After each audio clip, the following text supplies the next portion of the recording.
তাহলে শুরু থেকে বলি। 18 বছর বয়সে যখন একদিন গোলাপের বায়না করেছি, দিয়েছিল একটা, তবে ওই একটাই। ভালোবাসি টালোবাসি এই ধরনের প্রলাপ কখনো মুখে শুনিনি।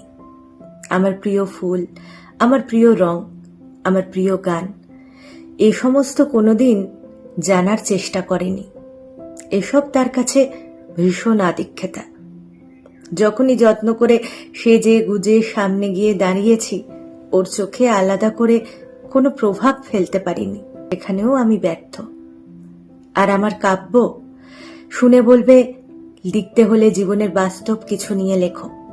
এসব প্রেম, ভালোবাসা, স্বপ্ন, তোমার তো শুধু কল্পনার জগতেই বাস। তারপর আস্তে আস্তে যৌবনের শাঁকও পার করলাম। ওর প্রেমিকা থেকে ওর গৃহিণীও হলাম। বয়সটাও কিছুটা পরিণত হলো।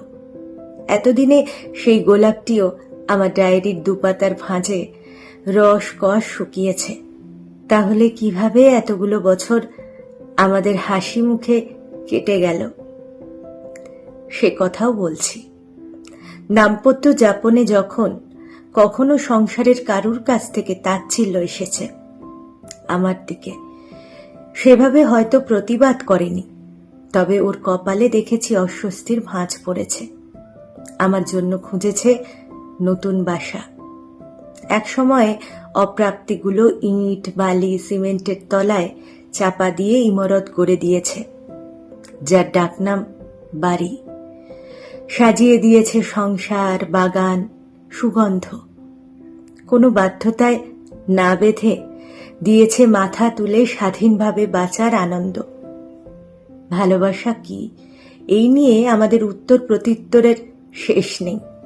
তবে 18 বছরে যে মেয়েটি প্রেমিকের কাছ থেকে গোলাপের মধ্যে ভালোবাসা খুঁজত, সে আজ স্বামীর কাছ থেকে পাওয়া সম্মানের মধ্যে ভালোবাসা খুঁজে পায়। কলমে সৌমি দে, কণ্ঠে আমি প্রিয়াঙ্কা।